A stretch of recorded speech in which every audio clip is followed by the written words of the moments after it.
Los derechos del nasciturus.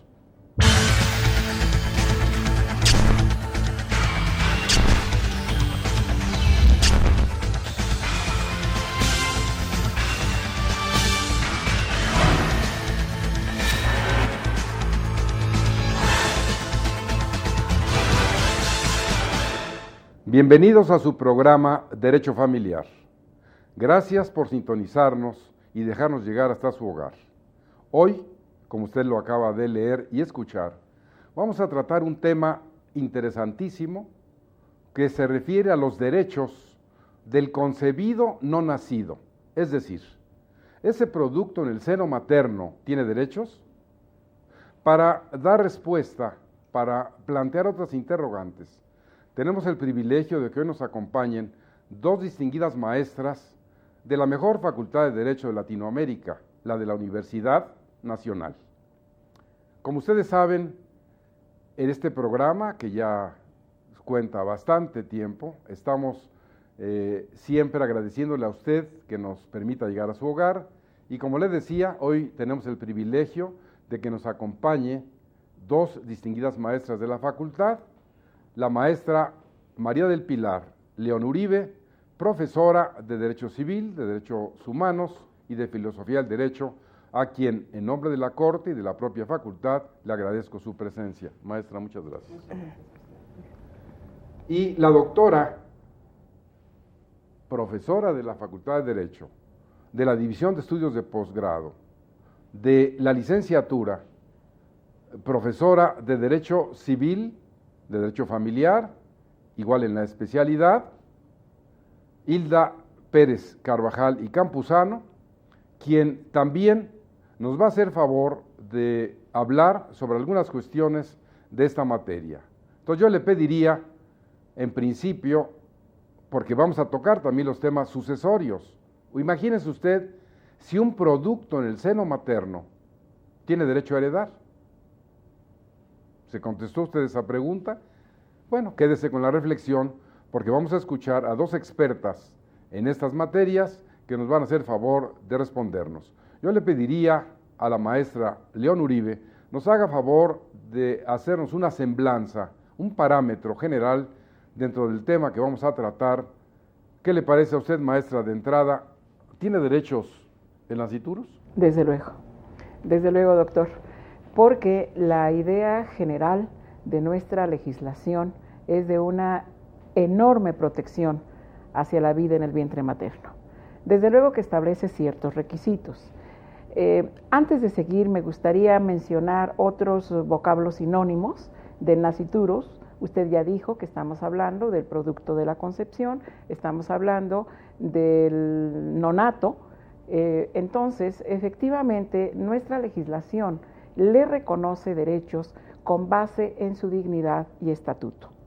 El producto de la concepción, de acuerdo con el artículo 22 de nuestra legislación civil vigente, establece que debe ser reconocido mientras se encuentra en el seno materno, reconocido y protegido, fundamentalmente protegido, con el propósito de que al ser expulsado del mismo vientre, ya goce él de derechos, no obligaciones, pero sí de derechos, entre ellos los de heredar, los de ser sujeto de donación, los de ser sujeto de legados, de manera que la consideración jurídica nuestra es en el sentido de que es un individuo y como tal debe ser tratado, desde luego cubriendo ciertos requisitos.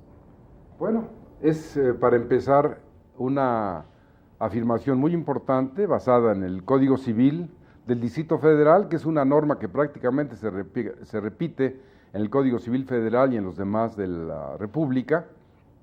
Creo que es importante, yo regresaría con la maestra León Uribe, para precisar que ella nos diga, ella utiliza en su respuesta la expresión vida y protección. Podríamos pensar, maestra León Uribe, que ese producto en el seno materno, voy a usar la terminología de la ley, es un sujeto de derecho en el momento que es concebido, porque si bien dice la ley, será protegido hasta dónde ese producto se le puede considerar sujeto de derecho. ¿Hasta dónde y desde cuándo? Esto es, de acuerdo con el mencionado artículo 22, el producto de la concepción será sujeto de derecho en el sentido de reconocimiento o protección desde el momento mismo de la concepción hasta que sea expulsado del vientre materno. Cuando decimos protección, la ley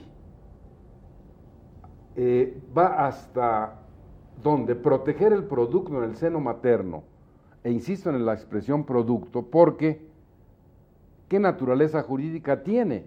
En ese momento, porque usted, como bien lo sabe, y el distinguido auditorio también, en el Distrito Federal se permite el aborto hasta antes de las 12 semanas de la gestación, que es una historia que vamos a tocar más adelante, pero en este momento hay que precisar para quienes nos hacen el favor de vernos y escucharnos, esa protección al producto es ya, podríamos decir, usando las palabras de usted, que es una protección a un sujeto de derecho. Sí.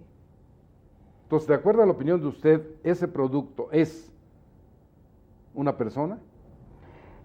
Desde luego, pero con ciertas consideraciones. Habrá de serlo en una forma plena hasta en tanto es expulsado del vientre materno. Correcto, habrá de serlo. Pero ahorita estamos hablando de este producto en el seno materno y que para mí, siguiendo la línea obviamente del Código Civil, es un producto protegido por la ley. Sí. ¿Para ustedes ya en ese momento un sujeto de derecho? Puesto que está bajo el ámbito de protección legal, consideraría que sí. Un sujeto. Sí. ¿Qué pasaría, maestra, si ese producto, desde mi punto de vista, nace muerto? ¿Alguna vez fue persona?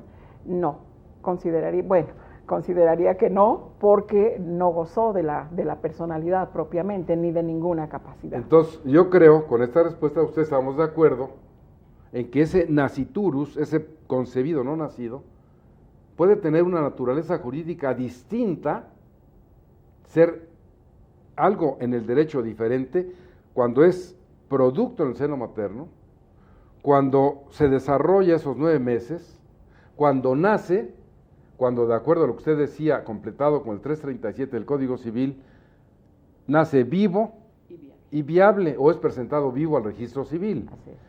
Eso se retrotrae y al día en que fue concebido, desde entonces es persona. ¿Está usted de acuerdo con eso? Estoy de acuerdo. Muy bien.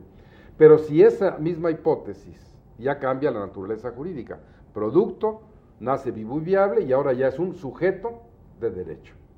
Nace muerto, entonces la naturaleza jurídica de ese producto siempre fue objeto, nunca se convirtió en persona. Ah, cierto. Al nacer sentido, muerto. Sí, claro, nunca se convirtió en persona. Entonces, este es un supuesto muy importante, maestra Pérez Carvajal, donde ahora usted nos tiene que completar la plana. Ese producto, esa protección, ese nacer muerto, nacer vivo, ser viable, no ser presentado al registro civil, etcétera, ¿hasta dónde?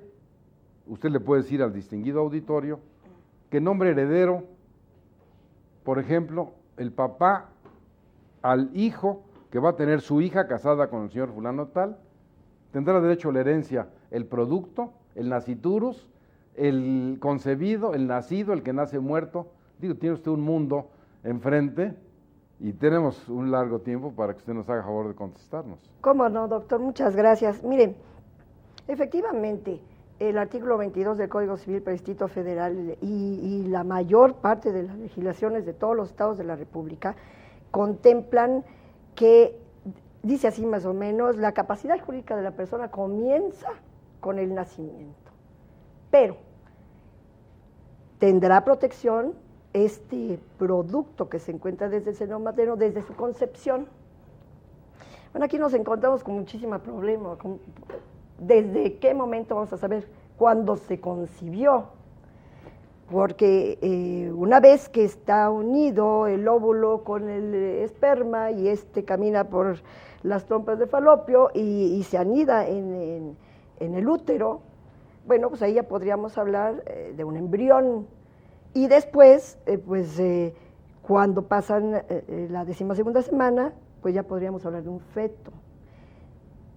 ¿Qué sucede con este precepto legal del 22 del Código Civil para el Distrito Federal, que parecería que nos dice va a tener protección desde el momento de la concepción, pero el artículo 337 del Código Civil complementa este precepto legal diciendo que esto tendrá lugar, adquirirá plenamente su capacidad o su personalidad jurídica una vez que nazca vivo y viable. Vivo, que esté desprendido totalmente del seno materno, respire, cortado el cordón umbilical, y viable, que sea presentado ante el juez u oficial del registro civil, de acuerdo con los otros estados, antes de las 24 horas, o bien que viva después de esas 24 horas, si se registró. Entonces, este nasciturus está sujeto a una condición suspensiva, que va a retrotraer los efectos una vez que se cumpla con estos requisitos que establece el artículo 337 del Código Civil, en el sentido de que nazca vivo y viable. ¿Cuándo va a tener plenamente su capacidad jurídica? Pues hasta ese momento. ¿Va a estar protegido por la ley? Pues sí, en relación sobre todo a lo que se trata de derechos hereditarios, a recibir legados, a recibir donaciones. Pero también aquí encontramos muchísimos problemas, porque el artículo 1638, 1640, 1641 del Código Civil nos habla generalmente de esta protección hereditaria respecto de la cónyuge, dice la esposa, el marido, una vez, esto es el hijo póstumo, el que nace después de la muerte del padre. Y no, hay varios supuestos ahí. Que no haya hecho un testamento, el padre, y en ese momento se va a tratar de una sucesión intestamentaria o legítima, y ahí en ese momento, pues, va a adquirir estos derechos hereditarios una vez que nazca vivo y viable. En el caso de que haya elaborado, haya otorgado testamento el padre de este concebido no nacido, y lo haya excluido porque no hubiese conocido la existencia del embarazo de su esposa, de su señora esposa, de su mujer, entonces tendríamos también una serie de derechos alimentarios porque lo excluyó, porque había ignorancia en la existencia de este producto. Cosa distinta, si ya sabía que estaba embarazada su esposa, entonces lo pudo haber incluido dentro del testamento, y en ese caso, pues, lo que procedería es que naciera únicamente vivo y viable ese producto, que no se iba a conocer el nombre todavía. Maestra, pensando que todo eso ya se dio, y que es un ejemplo interesantísimo, el señor, en ese mismo supuesto, ya ahorita lo de la viabilidad, que viva, etcétera, queda muy claro para el distinguido auditorio, y ahora tendríamos que pensar, por ejemplo, qué va a ocurrir en el caso que señala la maestra Pérez Carvajal, si el señor cónyuge no hizo testamento, muere sin la esposa está embarazada y van a decir, queremos ir a la sucesión legítima. Ahí hay un producto que ya estaba concebido cuando el señor se murió, que él ni siquiera sabía, pero es su hijo. Entonces, esto seguramente, en las palabras de la doctora Pérez Carvajal, tendrá una respuesta que ustedes escucharán. No le cambia el canal, vamos a una pausa y regresamos en un momento con ustedes.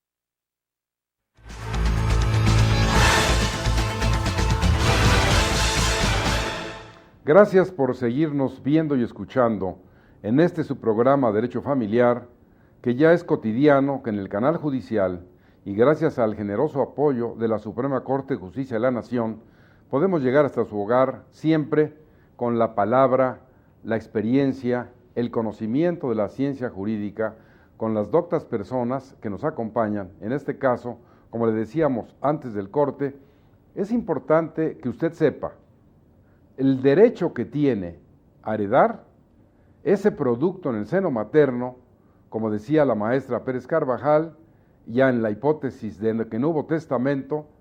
Vamos a regresar para que ella nos dé una respuesta. Ese producto en el seno materno, maestra Pérez Carvajal, tiene derecho a heredar, aun cuando el padre del esposo de la señora no sabía que estaba embarazada. Sí, totalmente. Va a acceder al orden de los herederos que señala la sucesión legítima o intestamentaria. El Código Civil establece una serie de requisitos, artículo 1640, 1641, en el que una vez fallecido el esposo de la mujer que está esperando un hijo y que ignoraba esto, y ella dándose cuenta de su estado de gravidez, tendría, de acuerdo con este artículo 1640, que notificarlo al juez de lo familiar donde se esté tramitando o donde se vaya a tramitar el juicio sucesorio intestamentario. Para efectos de protección y de que se le dé vista a los demás interesados, a fin de que ellos estén enterados de esta situación y pidan al juez que decrete todas las medidas cautelares, podría llamarse, para que no vaya a haber suplantación de un menor, para que vaya a estar plenamente protegido y que exista la certeza de que el niño o niña que nazca vivo y viable, pues pueda acceder a todos los derechos hereditarios, a los legados, bueno, los legados solamente en los casos que haya testamento, si se pudiera pensar que se dejó la posibilidad de un hijo póstumo, que es muy difícil que esto suceda. Pero en el caso de la sucesión legítima, pues accederá a la herencia como cualquiera de los demás herederos que se hayan presentado a juicios, de acuerdo con este orden de herederos, que van a ser primero los descendientes junto con cónyuge o concubina o concubinario, y de ahí se van a los parientes colaterales, a los ascendientes, y después a los parientes colaterales en segundo grado, a los parientes colaterales en tercer grado y a los parientes colaterales en cuarto grado. Para especificar esto, los ascendientes, bueno, padre, madre del fallecido, abuelos, ¿verdad? Segundo grado, pues los hermanos del autor de la herencia, en tercer grado, tíos y sobrinos, y hay otros casos también, y cuarto grado pudiéramos decir tío, abuelo y primos hermanos. Bueno. Es bastante complicado y si existe cónyuge, pues va a eliminar o a quitar del camino a los parientes de tercero y cuarto grado. Muy bien, pues dice la maestra, complicado, pero vieron ustedes con qué claridad señala que en realidad el parentesco consanguíneo, la línea recta ascendente o descendente, y en la colateral igual o desigual, la ley va a decir quién tiene derecho a esto. Pero no podemos desperdiciar la gran oportunidad de que tengamos la reflexión, la palabra de la maestra que además, León Uribe, es profesora de Filosofía del Derecho. Vamos a elevarnos un poco de esta norma tan fría, lo que dice el Código Civil, que bueno, pues ya vimos que el producto, que el seno materno, si nace vivo y viable, pero ¿hasta dónde, maestra, la filosofía del derecho, los derechos humanos, tienen una participación en esto? ¿O podría usted proponer, quizá, porque en la filosofía del derecho vamos a encontrar muchas soluciones que van más allá de lo frío de la norma, para este supuesto, este producto, ya lo hemos ninguneado, ya hemos dicho que si nace, que si no, si es vivo, si es viable, etcétera, pero finalmente, ¿cuál es la opinión de una filósofa, de una especialista en derechos humanos, que además también maneja el derecho familiar, el derecho civil, en un tema tan importante? Maestra, por favor. Sí, doctor. Mire usted, por principio, el objetivo de la filosofía del derecho, en términos de un gran filósofo de la Facultad de Derecho, antiguo director del seminario, es analizar con la luz natural de la razón el origen de las cosas jurídicas por sus primeros principios y por las razones más elevadas. En el presente caso salvaríamos el vocablo cosas, porque el producto de la concepción jamás será una cosa, pero obviamente es el sujeto de ese reconocimiento y de esa protección. Ahora bien, me parece indispensable que nos remontemos a pensar en la dignidad del producto de la concepción. En estudios profundos que se han realizado respecto a su propia e intrínseca naturaleza, se dice que él se autoconforma, se autodesarrolla, consecuentemente el vientre de la madre no viene a ser más que una especie de depósito que le posibilita desde el punto de vista biológico esta autoconformación, este autodesarrollo, porque no hay cesura de cesar, esto es, con o sin la voluntad de la madre, este producto se desarrolla. Esto nos hace pensar que puede la madre en una forma terrena, digamos, ser o no merecedora de albergar en su seno un producto, pero obviamente hay otros elementos que nos podrían orillar a elevar la mirada, porque se dice que el producto es una bendición. Hay personas que lo quieren y no lo tienen, hay personas que lo tienen y lo destruyen, pero en esencia y considerando el derecho natural, el producto de la concepción tiene su propio estatuto y dignidad y como tal debe ser tratado. En el sentido de que la voluntad humana puede no estar presente en ese autodesarrollo. Él per se ya merece todo el respeto y esas consideraciones de pensamiento muy elevado para ser tratado. La preocupación aquí se da cuando los médicos realizan sus investigaciones y no toman en consideración lo que el derecho mencione. El derecho tiene que limitar esas actividades de modo tal que el producto sea tratado con ese elevado sentido de dignidad que merece.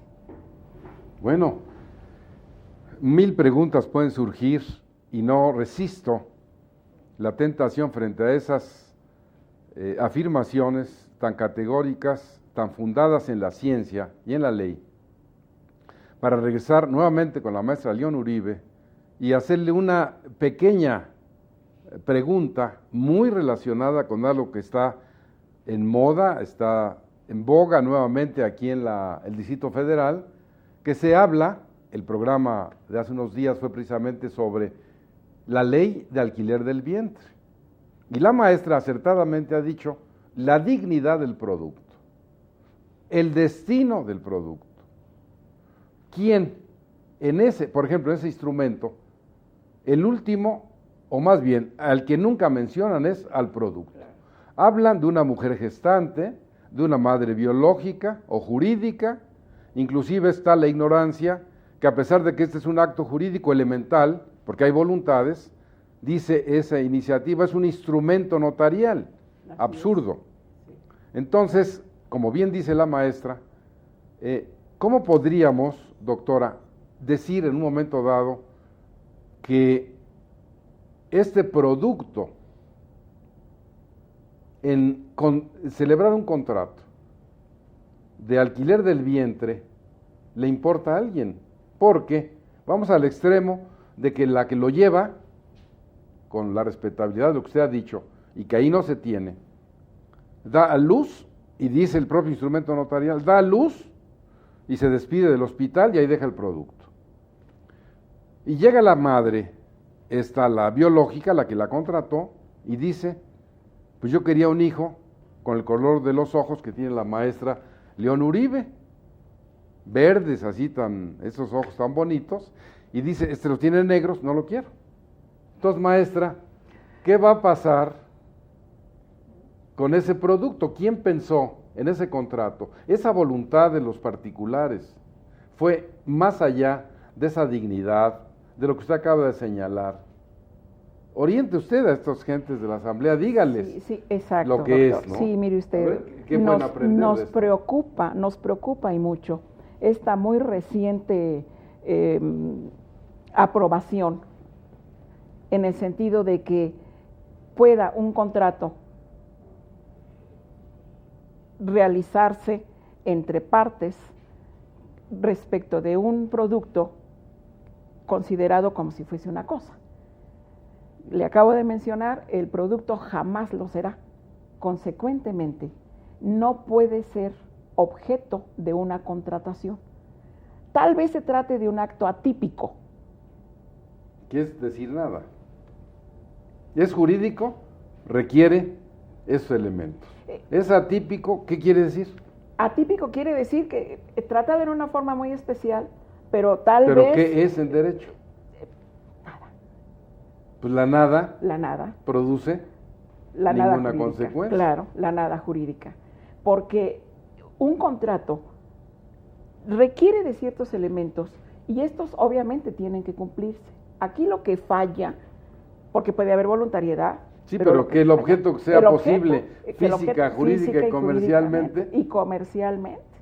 Ahora, la ley a la que usted hace referencia es un proyecto, sí. El proyecto de ley de la Asamblea Legislativa de hace unos días, ¿verdad? Sí. Menciona ciertos requisitos para que esto suceda. Sí. Habla, por ejemplo, de que tiene que ser gratuito. Esto es de que no debe haber... ¿Usted cree que eso se dé? Jamás. Utópico. Utópico. Pero usted encontró, maestra, alguna disposición, referencia al que van a hacer. No. Tal parece porque que a lo mejor yo lo tomaron vi en cuenta. No, doctor, lo que pasa es que no lo tomaron en cuenta. Cuando que debiera ser el protagonista fundamental. El protagonista fundamental. Porque mire, la razón de la permisión de esta renta de úteros pudiera ser válida. Que una pareja o la madre biológica no pueda albergarlo y crecerlo y nacerlo. La razón es buena. Pero aquí el problema es que como humanos, la parte oscura del ser humano nos lleva justo a la ambición, al negocio. ¿Y qué cosa nos puede asegurar que la madre, la gestante, realmente no cobre por su servicio, que realmente entregue al producto? ¿Y si no lo quiere entregar? Y si no lo quiere, está previsto en el mismo proyecto. Derechos de la víctima del hecho ilícito, la ejecución forzada. Mire, permítame, vamos a arrastrar a la maestra a esto que estamos para escuchar su opinión, que es tan importante, maestra Pérez Carvajal. Muchas gracias. Porque bueno, ya hablamos de la sucesión de esto, pero ahora vamos a elevarnos, los tres. Entonces, por favor, díganos su opinión en ese sentido. En relación a la maternidad subrogada, muchos problemas. Yo considero también que no es no puede ser un contrato civil porque se está contratando sobre cuestiones propios de la persona. ¿Qué le parecería mercantil? Pues menos. Menos, porque por el lucro, claro. No estaría este producto, Ahora, efecto dentro del comercio. Siguiendo las líneas que sabemos, ¿qué le parecía un contrato de derecho familiar? Un contrato de derecho familiar. Bueno, pues es casi un chiste. Sí, claro, pues eso es lo mismo. Eso es lo mismo. Lo que estoy pues sí, porque esto está hasta este momento, bueno, todos los contratos que se relacionan con la familia, pues van a ser contratos de derecho familiar que están dentro del Código Civil.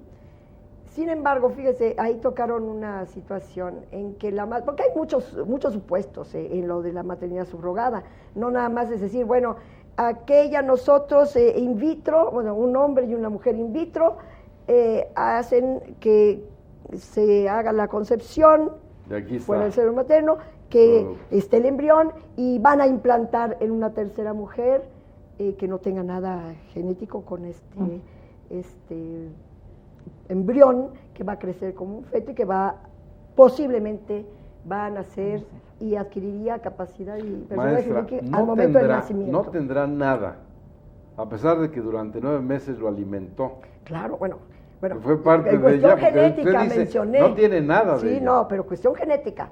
Porque el otro caso es que ¿Y la sangre? se implante en la madre, que se implante a una persona, una extraña, dirá en forma directa, el esperma de un hombre, y ahí sí crezca y se le implante a ella. Pero ya viene de afuera y se lo ponen. Sí, entonces sí va a estar toda la cuestión genética y difícilmente la ley civil va a poder obligar a una mujer a entregar a su hijo. No, pero además, como usted bien lo dice, aquel principio del derecho romano, mater semper certa est, el solo hecho del nacimiento, pero yo me quedo con esta expresión suya.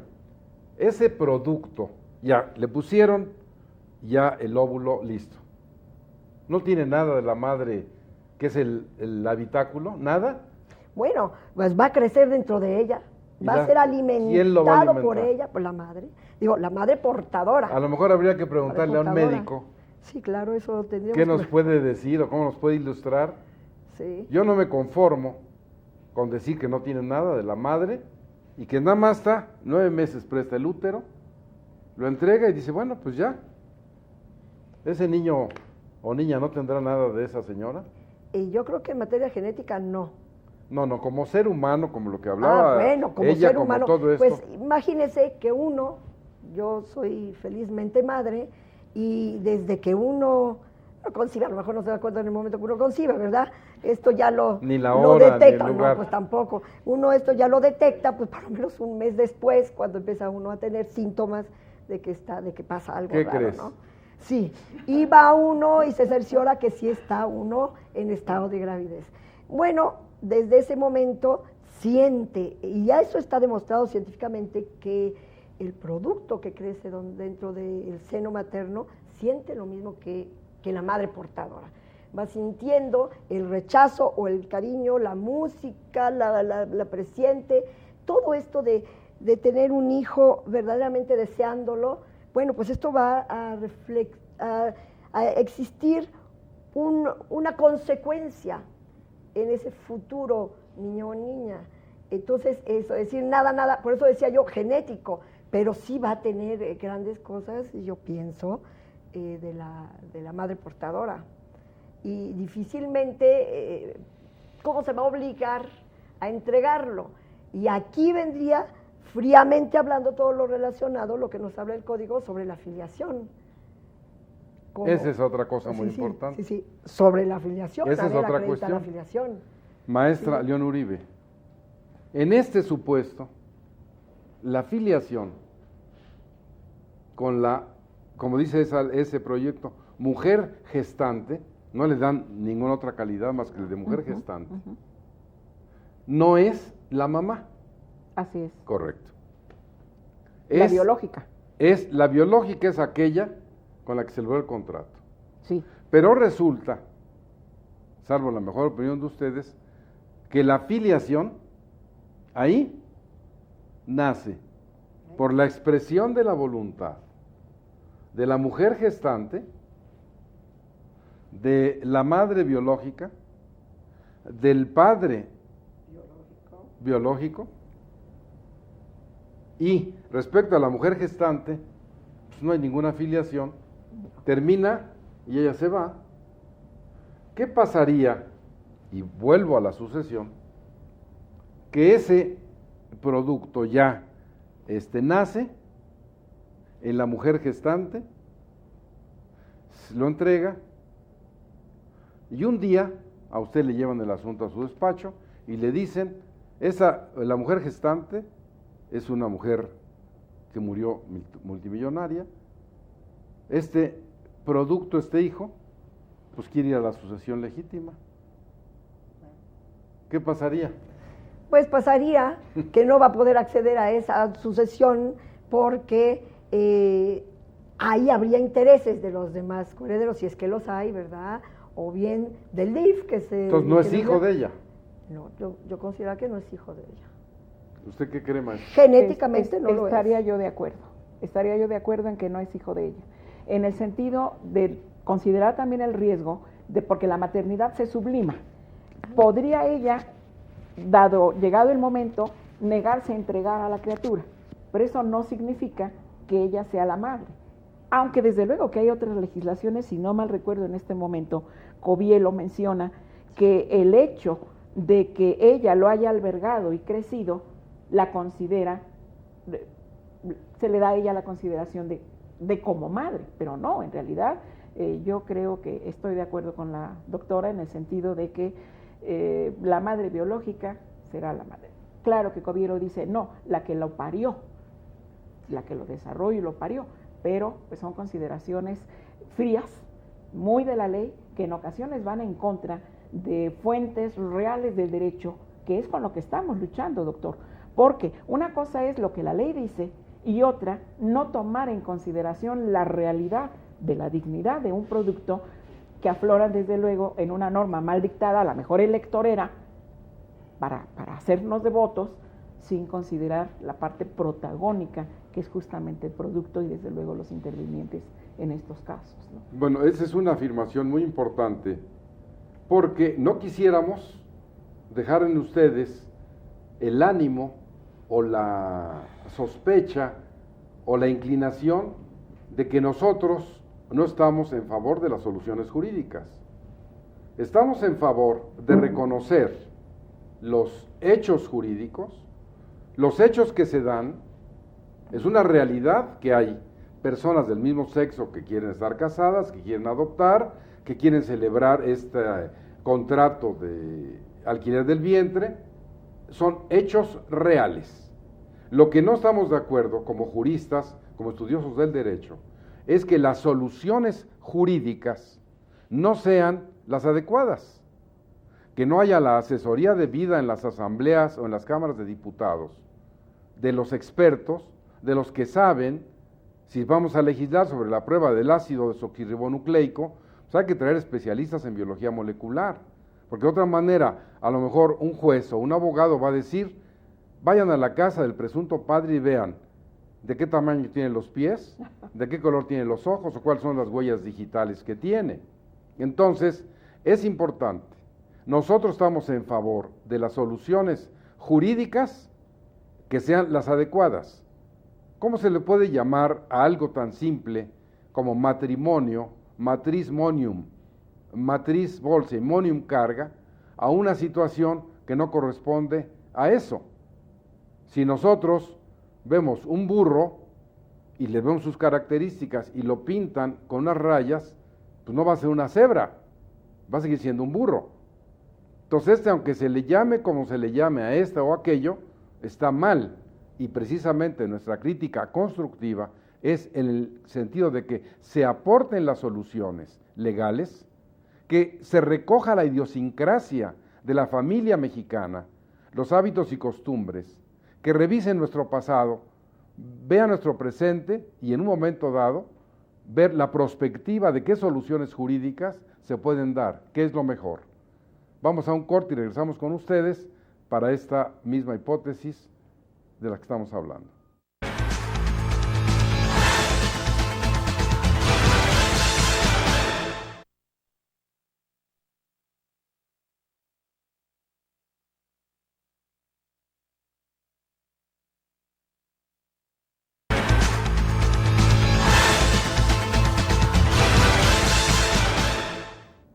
Como usted nos ha hecho favor de escucharnos, en esta última parte del programa vamos a llegar a algunas conclusiones importantes en una materia tan compleja. Recuerde que empezamos hablando de estos derechos del nasciturus, del concebido no nacido, pasamos por algunas cuestiones de las sucesiones, hemos llegado a tocar este proyecto de iniciativa de ley de la actual Asamblea, uno más, para mí calificarlo como una ocurrencia más, porque es evidente que falta la asesoría, que falta el conocimiento. Como dije, estamos de acuerdo, pero hay que hacerlo bien. Es más fácil hacerlo bien una vez que hacerlo mal y después quererlo componer. Entonces, es importante dentro de esta gama de materias que veamos ahora desde el punto de vista del derecho penal hasta dónde, como bien decía la maestra León Uribe, este producto tiene una dignidad, tiene derechos. Entonces, penalmente, este producto, ¿qué protección tiene, maestra León Uribe? O sea, ya dijo la Asamblea del Distrito Federal y la Corte ratificó lo que dijo la Asamblea, que esto es importante que la gente lo entienda. La Corte no dice que se puede realizar el aborto, porque además ni siquiera autoriza, no es Asamblea Legislativa. No dice que autoriza el matrimonio de personas del mismo sexo. Lo que dice es constitucional lo que resolvió la Asamblea, que se sometió a ellos como máximo órgano jurisdiccional, y entonces emite una opinión diciendo, como somos intérpretes de la Constitución, vamos a decirles lo que esto significa. Entonces, llevado esto al derecho penal, ¿qué protección la filosofía del derecho, el derecho civil, el derecho familiar, las sucesiones, etcétera, le dan a ese producto en el seno materno? Porque finalmente la tendencia es, usted sabe lo que ha ocurrido recientemente en Guanajuato, con esas mujeres que están en la cárcel porque abortaron en X circunstancias. Entonces, ¿dónde está la protección a ese producto? Yo sentiría que es una de los vacíos que hay que llenar, porque si la Asamblea Legislativa no ha considerado de inicio la dignidad y el respeto que el producto de la concepción nos merece, pues en una forma muy débil, muy leve, menciona sanciones.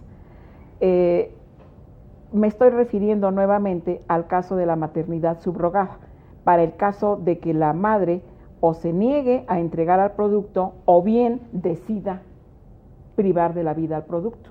Si no mal recuerdo, sería la mujer gestante. La mujer de acuerdo gestante, a lo que ellos sí, dicen. así es. Que además, como usted bien lo sabe, no sé la maestra Pérez Carvajal que puede opinar en ese sentido, esa mujer gestante ya se comprometió. Sí. Pero ¿qué tal si decide abortar? Si no mal recuerdo, de acuerdo con este proyecto que estamos Sí. comentando, la autorizan a abortar. Exactamente. La autorizan. Entonces, Sí. Entonces, ahora, realmente... esos derechos de que la mujer es dueña de su cuerpo, ¿hasta dónde es dueña de ese producto, maestra? Bueno, muy difícil contestarlo. No. Le voy a decir Usted por qué. tiene la Porque sabiduría yo y la soy sensibilidad, es mamá, bastante y su feminista opinión puede ser muy importante. al respecto. Y yo pienso y sostengo que la despenalización del aborto en el Distrito Federal, antes de la 12ª semana, para mí es correcto. Porque de otra forma, una mujer pudiera ser una niña de 12, 13 años que esté embarazada, o una mujer que esté con graves problemas psicológicos, infinidad de casos que puede ser, no se sienta con el deseo, con poder tener la responsabilidad de procrear un hijo que es para toda la vida. Y se lo digo como madre. Entonces, ¿qué le puedo decir? Si se tratara de después de la 12ª semana, pues ahí habría otra cosa distinta porque ya es feto, ya está conformado como un ser humano. De acuerdo a la ley, el Código Penal para el Distrito Federal está despenalizado antes de la 12ª semana, pero esto existía con anterioridad. Cuando la mujer era objeto de violación, cuando la mujer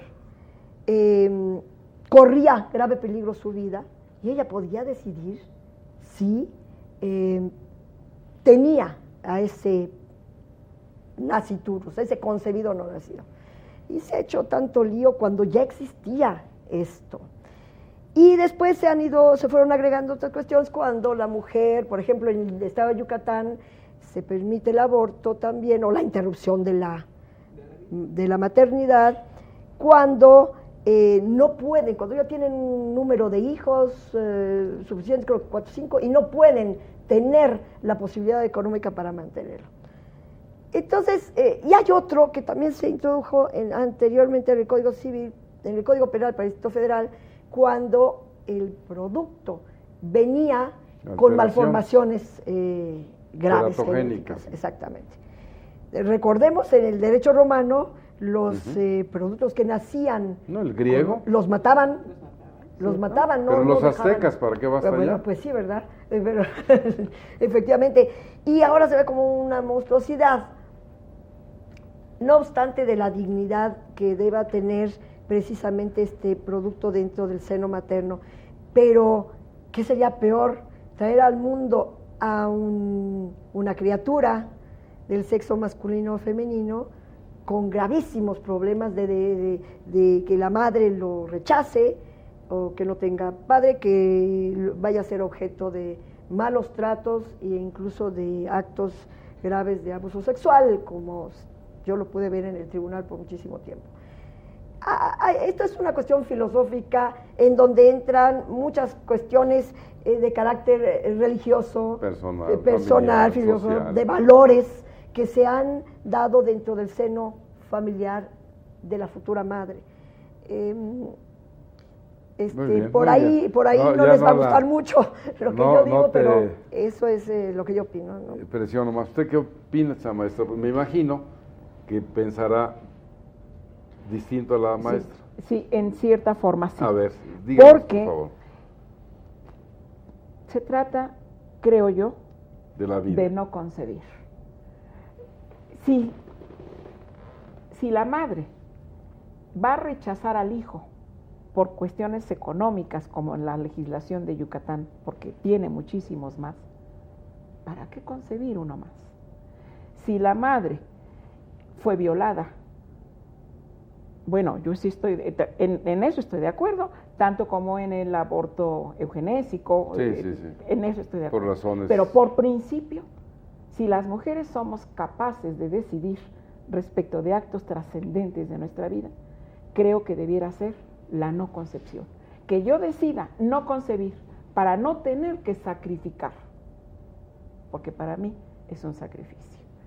Y sigo pensando además que podemos o no merecerlo, pero es algo que como que también nos viene de arriba, en quien creamos, ¿verdad? Entonces, como algo que no me pertenece realmente, lo voy a sacrificar. Porque el hecho de que yo albergue en mi vientre un producto que, como he mencionado, se va a autodesarrollar, no significa que sea mío de mí. Así, en una manera precisa. Sí, muy pleonástica, pero muy clara. Sí. No, es un producto respecto del cual solo yo lo albergo. Y no estoy hablando de la maternidad subrogada, estoy hablando de mi propio producto. Sí. Entonces, en esos términos, yo no estaría de acuerdo. Bueno, pues es muy importante las dos posiciones. Yo traería a colación la mutación que se hizo del artículo 4 constitucional, que se copió de esa Convención Internacional de los Derechos de la Mujer que se celebró en Rumania en 1975. De ahí lo tomamos porque el texto original dice lo que ya conocemos.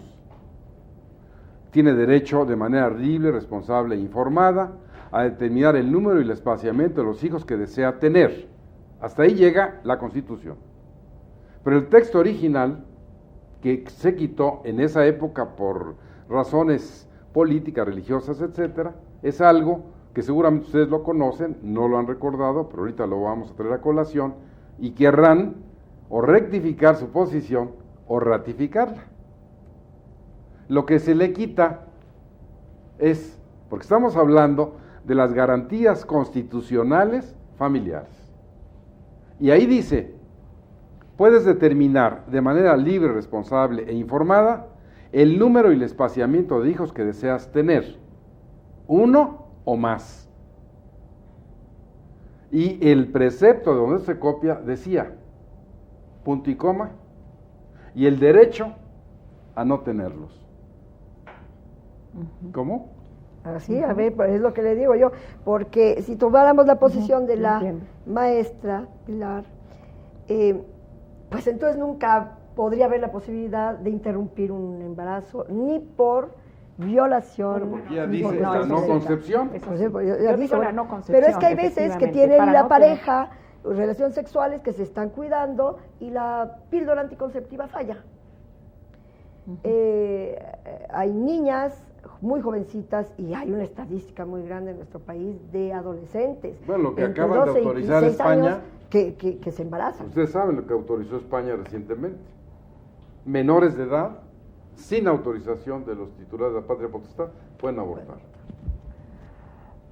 Eso es Entonces, reciente. sí. Pero sigamos en esta hipótesis del derecho Claro. a no tenerlos. Claro. Si así se hubiera expresado en nuestra Constitución, ¿qué pasaría si, ejerciendo el derecho a no tenerlos, resulta embarazada y como es una garantía constitucional, ejerzo la garantía y no lo tengo? Sí, comprendo. Sí, sí. Bueno, es Podría evidente, estar así. es evidente, aquí tenemos un problema que es el tiempo, pero yo quisiera antes de despedirnos que de alguna manera te dijeras Doctor. del auditorio alguna conclusión breve para que pues, lo haga la maestra León Uribe, porque seguramente para usted ha sido un programa interesantísimo, siempre los que participamos en él venimos a aprender con la intención de que sea una retroalimentación a ustedes. Recuerde, yo he estado tan absorto cuando no le he dicho que nos puede escribir al correo electrónico jhuitron@derechofamiliar.net, llamarnos al 5639-2235 y como siempre, el Colegio Nacional de Estudios Superiores en Derecho Familiar está en la disposición de darles esta asesoría jurídica a los problemas que ustedes nos planteen. Maestra, ¿qué le dice? Bueno, como conclusión, el naciturus o concebido no nacido, en principio tiene una protección legal, pero que está sujeta a una condición suspensiva que se va a cumplir una vez que este naciturus nazca vivo y viable. Antes de esto no va a tener ni personalidad jurídica, ni capacidad jurídica, ni de goce ni de ejercicio. De goce, bueno, de goce Cuando nazca. ese día, sí, cuando nazca. Y ahí sí pudiera haber alguna cuestión de decir, bueno, tiene capacidad de goce dentro del seno materno. Por ahí es la filosofía, diría yo, de la maternidad subrogada, de tener, y de la dignidad del producto, de tener este goce dentro del seno materno, de una manera normal. Pero tienen el naciturus, concebido o no nacido, tiene derechos hereditarios, también condicionado a que nazca vivo y viable, tiene derechos a recibir legados en un testamento y a donaciones, y en un momento dado a pedir la inoficiosidad de un testamento cuando no pudo ser considerado en el mismo. Gracias, maestra, es Muchísimas muy gracias. importante y sobre todo para el distinguido auditorio. Maestra León Uribe, ¿qué tiene usted que...? Considero que lo que expresar, ha por mencionado la doctora obviamente se ajusta a los contenidos del derecho positivo y tiene una gran intención, la ya tantas veces mencionada protección, y desde luego es una ficción muy necesaria. Pero desde el punto de vista filosófico y con base en principios generales del derecho muy relacionados con el derecho natural, sigo pensando que muchos de los problemas sociales que actualmente padecemos se evitarían si pensáramos con responsabilidad, en el sentido de, insisto, la no concepción cuando no estoy en condiciones, guardados los casos, salvo los casos en que sea inevitable, y ya por ejemplo el embarazo esté presente. Muchas gracias, maestra. De nada. A ustedes que nos hacen el honor de llegar hasta su hogar, dejarnos llegar, muchas gracias y nos veremos en el próximo programa.